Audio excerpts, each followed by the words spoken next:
नमस्कार विद्यार्थी मित्रांनो, आज 30 मार्च 2025 आजच्या काही चालू घडामोडी बघूया. बघा, हल्लीच कोणाला 34वा सरस्वती सन्मान देण्यात आला? त्याचं योग्य उत्तर आहे मित्रांनो, साधू भद्रेश दास यांना 34वा सरस्वती सन्मान देण्यात आला. बघूया सरस्वती सन्मानाविषयी. बघा, सरस्वती सन्मान हा एक वार्षिक पुरस्कार आहे. तो मागील 10 वर्षात प्रकाशित झालेल्या उत्कृष्ट साहित्यिक कृतीस दिला जातो. हा पुरस्कार भारतीय नागरिकांना त्यांच्या भारतीय भाषेत लिहिलेल्या कृतीसाठी दिला जातो. पुरस्काराची रक्कम असते मित्रांनो 15 लाख रुपये. सध्या 2025 मध्ये हा 2024 साठी प्रदान केला जात आहे. हा पुरस्कार कोणाला मिळाला? तर बघा, प्रसिद्ध संस्कृत विद्वान महामहोपाध्याय साधू भद्रेश दास यांना हा 2024चा सरस्वती सन्मान मिळालेला आहे. बघा, त्यांच्या संस्कृतमधील उत्कृष्ट पुस्तक स्वामी नारायण सिद्धांत सुधा या पुस्तकासाठी त्यांना हा पुरस्कार दिला जात आहे. हे सरस्वती सन्मान पुरस्कार के बिर्ला फाउंडेशन देत असतं. बघा, सरस्वती सन्मान प्रथम पुरस्कार हा 1991 मध्ये हरिवंश राय बच्चन यांना देण्यात आला होता हिंदी भाषेमधील कृतीसाठी, साहित्यासाठी. 2023 मध्ये 33वा सरस्वती सन्मान पुरस्कार प्रभा वर्मा यांना रौद्र सात्विकम या पुस्तकासाठी देण्यात आला होता. आणि सरस्वती महिला पुरस्काराचा पहिली महिला विजेती हे बालमणी अम्मा मल्याळम लेखिका होत्या आणि त्यांना 1995 मध्ये सर्वात प्रथम हा पुरस्कार प्रदान करण्यात आलेला होता. आता अजून काही पुरस्कारांविषयी आपण बघूया. बघा, 59वा ज्ञानपीठ पुरस्कार 2024 साठी विनोद कुमार शुक्ल यांना देण्यात आला. हिंदीचे लेखक आहेत, छत्तीसगडला ते बिलॉंग करतात.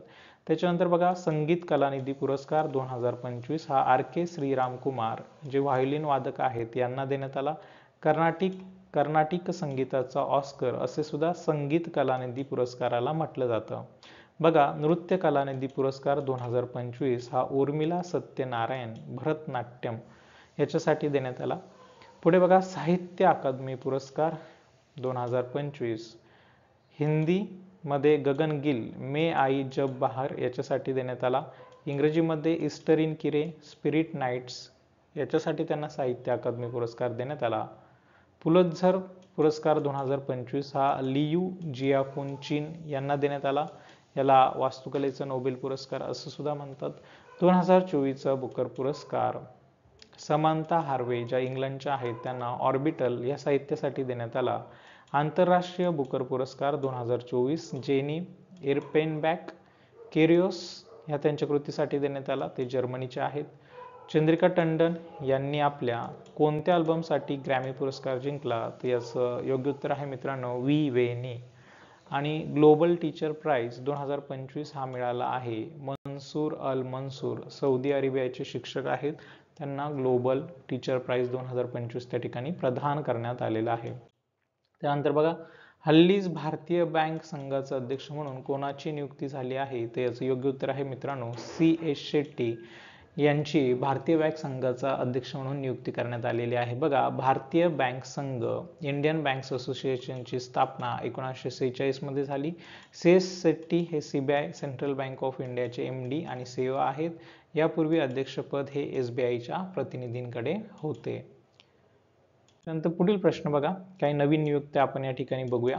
बघा, RBI चे नवे गव्हर्नर संजय मल्होत्रा 26वे आहेत. मुख्य निवडणूक आयुक्त रजनीश कुमार 26वे. त्याच्यानंतर निवडणूक आयुक्त विवेक जोशी. या ठिकाणी विद्यार्थी मित्रांनो ज्ञानेश कुमार हवं रजनीश कुमार ऐवजी.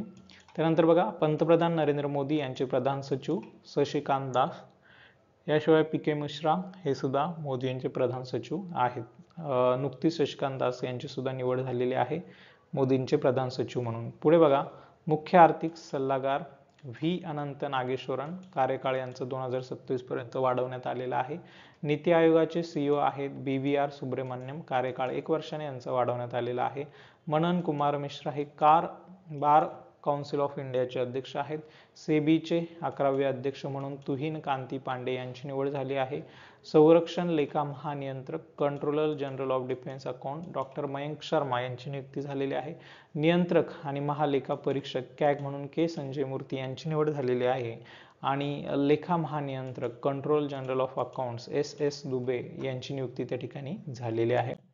बघा, अलीकडेच घोडे जत्रा समारंभाचे आयोजन कुठे करण्यात आले, ते याचं योग्य उत्तर आहे मित्रांनो नेपाळ. नेपाळ या ठिकाणी घोडे जत्रा हा जो काही उत्सव आहे, पारंपरिक उत्सव साजरा केला जातो, याचा अर्थ घोड्यांचा मेळा असा होतो. हा उत्सव बघा चैत्र कृष्ण अष्टमी दिवशी साजरा केला जातो आणि हा सण सहसा मार्चच्या मध्यात किंवा एप्रिलच्या सुरुवातीला होत असतो. बघा, नेपाळचे राष्ट्रपती आहे रामचंद्र पौडेल, प्रधानमंत्री आहे KP शर्मा ओली, नेपाळची राजधानी काठमांडू आणि त्यांचे चलन आहे नेपाळी रुपया. बघा, म्यानमारमधील भूकंपग्रस्तांसाठी भारत सरकारने सुरू केलेल्या ऑपरेशनचे नाव काय आहे, तर ऑपरेशन ब्रह्मा हे भारताने म्यानमारमधील भूकंपग्रस्तांसाठी सुरू केलेलं आहे. बघा, ऑपरेशन ब्रह्मा हे भारत सरकारने म्यानमार आणि तत्सम संकटग्रस्त भागातील भूकंप पीडितांसाठी मदत आणि बचाव कार्य सुरू करण्यासाठी हाती घेतलेलं अभियान आहे. भूकंप मापन संबंधी थोडी माहिती आपण बघूया. बघा, भूकंप मोजण्यासाठी वापरलं जाणारं उपकरण म्हणजे सिस्मोग्राफ किंवा सिस्मोमीटर. रिश्टर स्केल म्हणजे भूकंपाच्या तीव्रतेचं मापन करण्यासाठी रिश्टर स्केल हे एकक वापरलं जातं. 1935 मध्ये चार्ल्स रिक्टर यांनी बघा हे रिश्टर स्केल शोधून काढलेलं होतं, म्हणून त्याला रिश्टर स्केल असं नाव दिलं गेलं. रिश्टर स्केलवर भूकंपाची तीव्रता 0 ते 10 या श्रेणीमध्ये विद्यार्थी मित्रांनो मोजली जाते. त्यानंतर बघा काही ऑपरेशन आपण बघूया जे भारताने सुरू केलेले होते ऑपरेशन ब्रह्मा सारखे.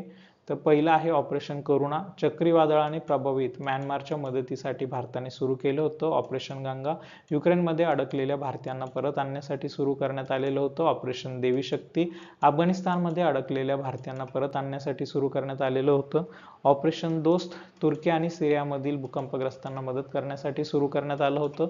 ऑपरेशन कावेरी युद्धग्रस्त सुदानमधून भारतीय नागरिकांना बाहेर काढण्यासाठी सुरू करण्यात आलं होतं. ऑपरेशन मेघदूत 1984 मध्ये सियाचीनमध्ये विजय मिळवण्यासाठी सुरू केलेलं होतं.